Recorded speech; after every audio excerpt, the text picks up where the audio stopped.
I have this theory about how we view international relations, and honestly, I think it's completely wrong. Oh, really? How so? Well, we're always taught to look at these massive multinational alliances like they're, I don't know, architectural marvels, right? Like these towering cathedrals of treaties and shared values and just permanent bureaucracy. Right, the whole post-World War II ideal. Exactly. We just assume that because literally thousands of diplomats work in these institutions, the structure itself dictates what happens globally, regardless of who happens to be sitting in the president's chair on any given day. Yeah, well, that is certainly the ideal, but looking at the diplomatic reality unfolding in Ankara today, your theory actually holds up. Okay, I knew it. That institutional cathedral is looking a lot more like a facade right now.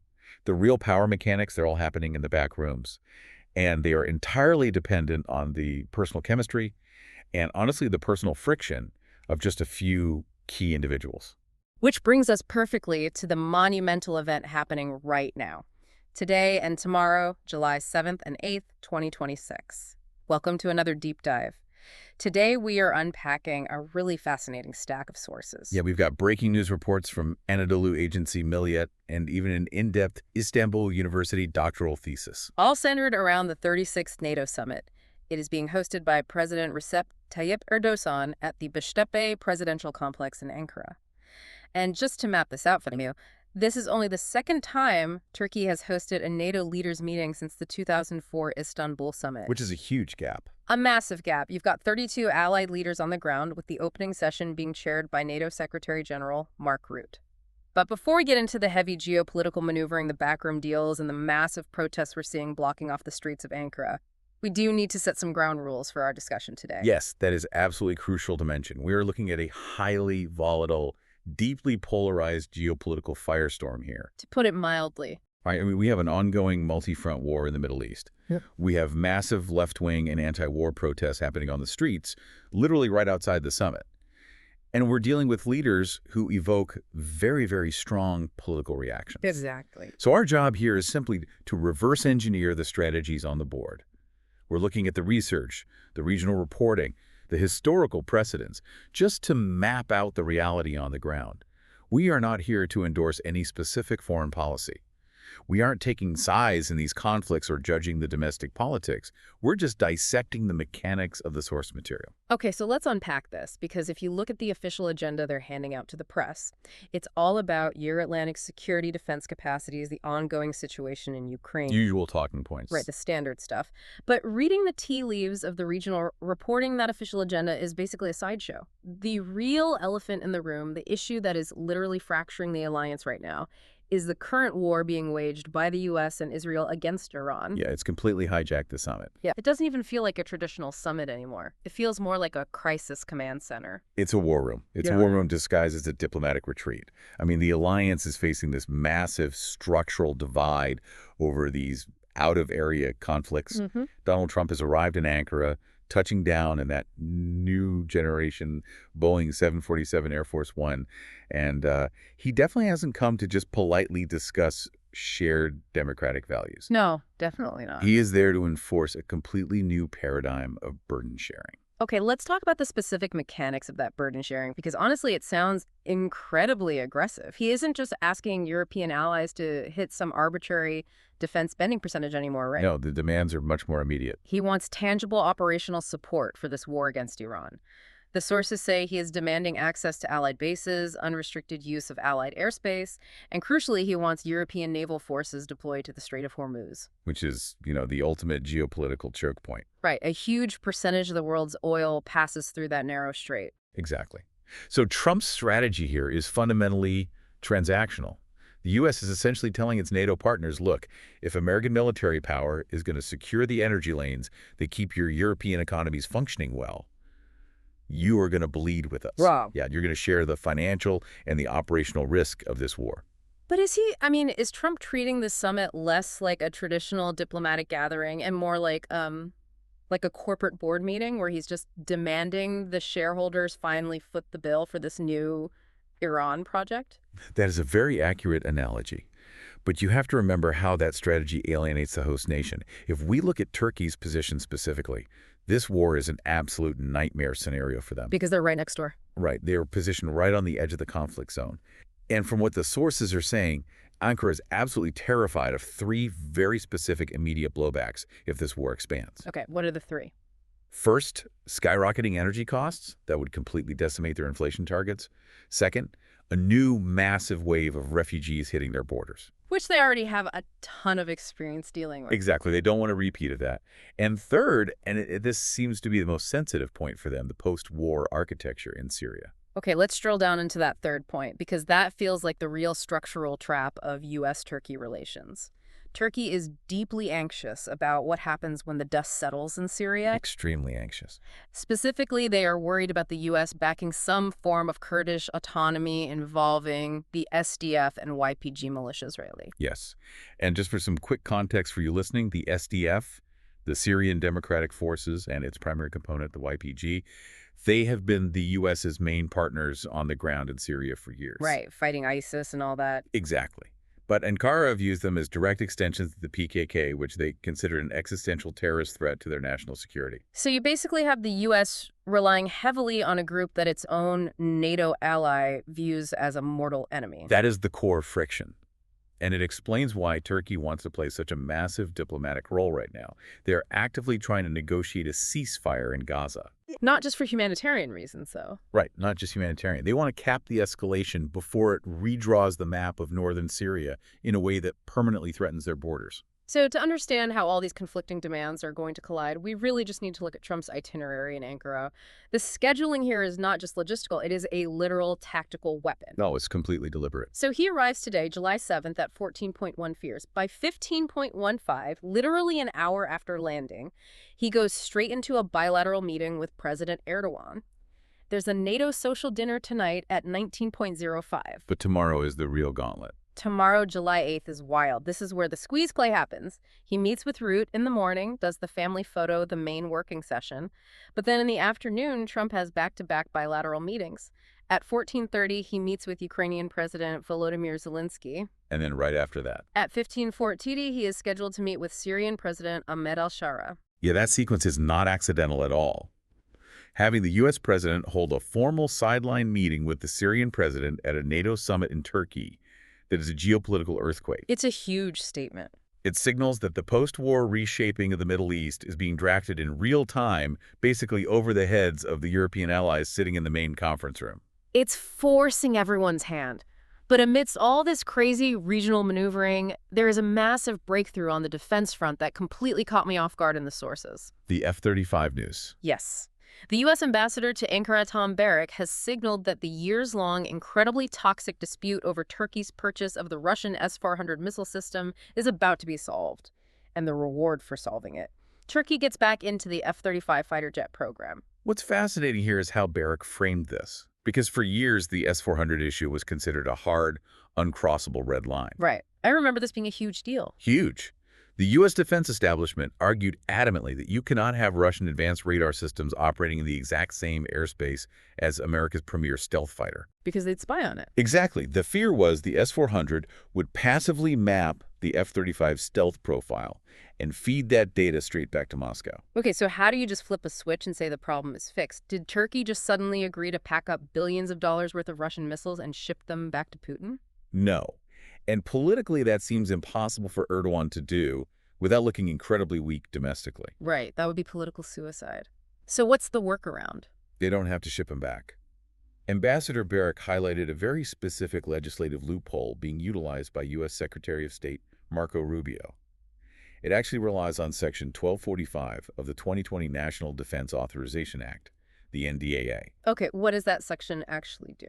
This provision requires verifiable documentation to be presented to the U.S. Congress, confirming that the ownership and the functionality of the Russian S-400s have been permanently ended.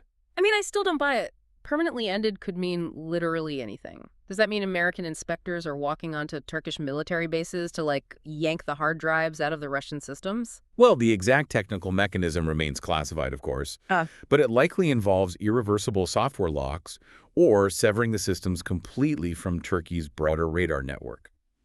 Basically doing it in a way that U.S. intelligence can continuously verify. So it's technically dead, but physically still there. Right. And Ambassador Barrack frames this not as a compromise of American security, but as a massive strategic coup. He argues that neutralizing the S-400 eliminates Russian influence in a key NATO ally while bringing Turkey back into the F-35 supply chain, revitalizes U.S. defense manufacturing. It turns a massive liability into a story of alliance solidarity. Exactly. It's a win-win on paper. And here is the craziest part of Ambassador Barrack's statement to me. He specifically credited the, quote, strong personal relationship between Trump and Erdoğan for making this breakthrough possible. But I mean, if we look at the historical record, that relationship has been incredibly destructive at times. Oh, it's been a total roller coaster. It is the defining paradox of their dynamic. Just think back to Trump's first term. We saw the 2018 crisis over the detention of the American pastor Andrew Brunson, which led to Trump slapping brutal sanctions on Turkey that sent their economy into a tailspin. Right. And the mutual suspensions of visa services. Yes. And nobody can forget that infamous October 2019 letter Trump sent to Erdoğan regarding the Syrian operation, where he literally wrote on official White House letterhead, "Don't be a tough guy, don't be a fool." I remember that vividly. That doesn't sound like a strong personal relationship that solves complex defense treaties. It sounds like erratic public confrontation. Yeah. But you really have to look beneath the surface theater here. What's beneath the theater? Well, the Yeni Shafak source mentions a leaked 7-page internal diplomatic note from 2019 that reveals a completely different reality. Behind the scenes, Trump was actually acting as a buffer shielding Turkey from the full wrath of the U.S. government. Wait, shielding them from his own government? Specifically shielding them from the U.S. Congress. This diplomatic note details how the Trump administration aggressively opposed a congressional bill designed to hit Turkey with devastating structural sanctions over that initial S-400 purchase. Wow, so he was actively fighting his own lawmakers. Yes. Trump argued that if Congress brought the hammer down, they wouldn't force Turkey to comply. They would just push Ankara straight into the arms of enemy weapon suppliers, like China, or just a deeper reliance on Russia. That makes a lot of sense, actually. Right. He argued that treating a 70-year ally like a NATO outcast would permanently fracture the alliance. So while the U.S. Congress wanted to basically excommunicate Turkey from the Western defense architecture, Trump was throwing himself on the grenade to keep the defense trade alive. Essentially, yes. And the note reveals he did the exact same thing regarding Syria. Congress wanted to grant special immigrant visas to YTG and PKK fighters in Syria, basically rewarding them for fighting alongside American troops. Oh, man, that would have infuriated Ankara. Completely. Trump vehemently opposed it, knowing how deeply antagonistic that would be. He understood the Turkish red line far better than the U.S. Congress did. Let's pause on that mechanism for a second, because why do these two leaders prefer to operate this way? They completely bypass traditional institutional channels, right? The State Departments, the Ministries of Foreign Affairs, the parliamentary bodies. They treat institutional diplomacy like a roadblock. Exactly. Why do they do that? Because institutions are designed to slow things down. They are designed to enforce historical constraints and distribute power. Leaders with highly centralized authority like Trump and Erdoğan view that institutional friction as a bug, not a feature. They want transactional, immediate results. And frankly, this strategy is not new to Turkish politics at all. No, it really isn't. When you strip away the modern context and look at the underlying mechanics, bypassing institutions relying on pragmatic economy first, personal diplomacy, you're basically looking at a carbon copy of the 1980s. We are looking directly at the premiership of Turgut Özal. Exactly. I was reading through that fascinating doctoral thesis from Istanbul University, and the parallels between today's diplomatic landscape and the 1980s under Özal are uncanny. They really are. Just like today's environment of crisis diplomacy, Özal governed during the new Cold War era, right after the Soviet invasion of Afghanistan. And he was dealing with another highly pragmatic conservative U.S. President, Ronald Reagan. And Özal understood the vulnerability of relying purely on military and strategic value. He pioneered a philosophy known as trade, not aid. Right, because before Özal, the U.S.-Turkey relationship was heavily defined just by military assistance and access to air bases. Yes, but Özal realized that if your only value is strategic, you are always vulnerable to shifts in geopolitical weather. He wanted to entangle the two countries economically through bilateral trade and joint investments. Which makes perfect sense when you think about it. If American corporations have billions of dollars tied up in your country, the U.S. Congress is going to think twice before slapping sanctions on you because it directly hurts their own constituents. Exactly. And that is exactly what we are seeing this week. The Turkish Director of Communications, Burhanettin Duran, explicitly stated that the Erdoğan-Trump meetings are reviewing relations across all dimensions, specifically highlighting trade and investments alongside defense. It is literally the Erzl playbook rebooted for 2026. But the brilliance of that Istanbul University thesis is how it points out that the structural problems of the 1980s never actually went away. They just mutated. Mutated how? Well, think about the institutional friction back in the 80s. It revolved around disputes over the DEFCE agreement, the Defense and Economic Cooperation Agreement.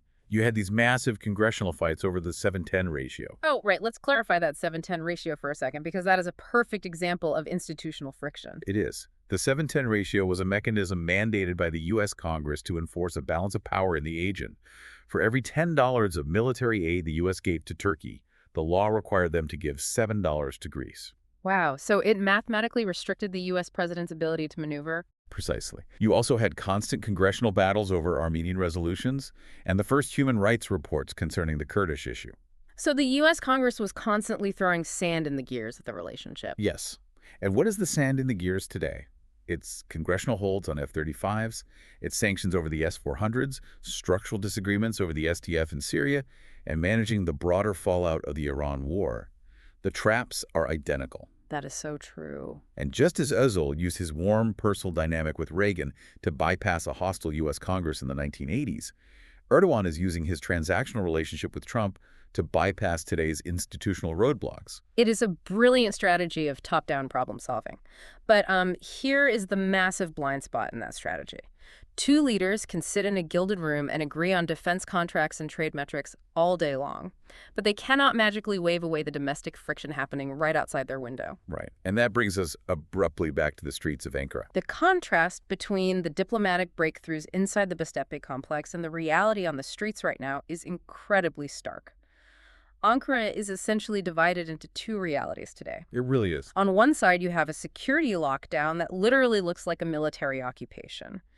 The areas surrounding the presidential complex, the parliament building the key ministries, and the hotels hosting these 32 global delegations completely sealed off to traffic. The government even had to put non-essential public personnel on administrative leave just to manage the logistical chaos of locking down a major capital city. It is a massive apparatus designed to physically insulate the summit. But you cannot insulate against political gravity, because outside that security cordon, there is a massive wave of domestic pushback. And these aren't just isolated small-scale protests either. No, not at all. We were looking at highly organized structural protests. They're being driven by a coalition of socialist parties and, crucially, massive labor and professional organizations. We were talking about DOSK, which is the Confederation of Progressive Trade Unions. We were talking about Cantorese SK, representing public workers, the Engineers and Architects Union, TMMOB, and the Medical Association, TTB. Why does it matter that these specific alphabet soup groups are the ones out there protesting? Because these aren't just activist fringes. These groups represent the structural backbone of Turkey's civic and labor organization.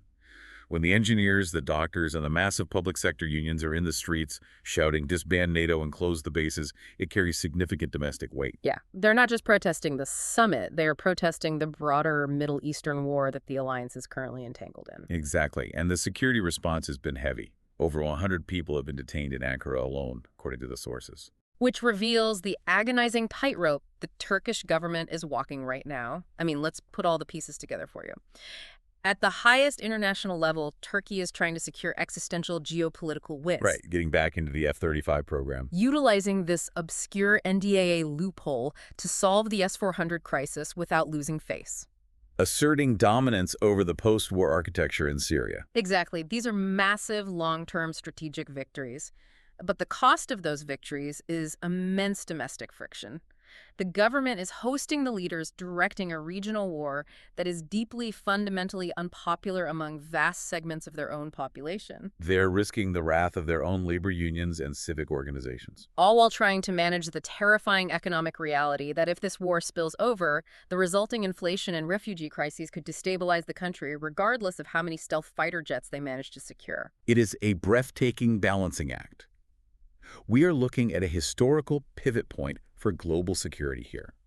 You have a fractured alliance arguing over the bloody operational costs of a war in the Middle East, You have a U.S. president using a massive squeeze play to force European burden sharing and reshape regional maps. And you have the resurrection of a 1980s Erzul podbook where the personal chemistry of two polarizing leaders is being used as a blunt instrument to smash through the institutional roadblocks of the U.S. Congress. All of which forces us to ask a deeply uncomfortable question about the future of international relations. What's the question? Well, if the U.S.-Turkey relationship and perhaps the operational capacity of NATO itself is reverting to this highly transactional, personality-driven model, what happens the moment those two specific leaders leave the stage? Wow. If the bureaucratic mortar of shared institutional values has truly eroded, can a 70-year-old military alliance survive if its primary structural integrity relies entirely on the personal cell phone contacts of the men at the top? That is the terrifying reality of replacing treaties with handshakes. The moment one of those hands disappears, the entire geopolitical architecture could collapse overnight.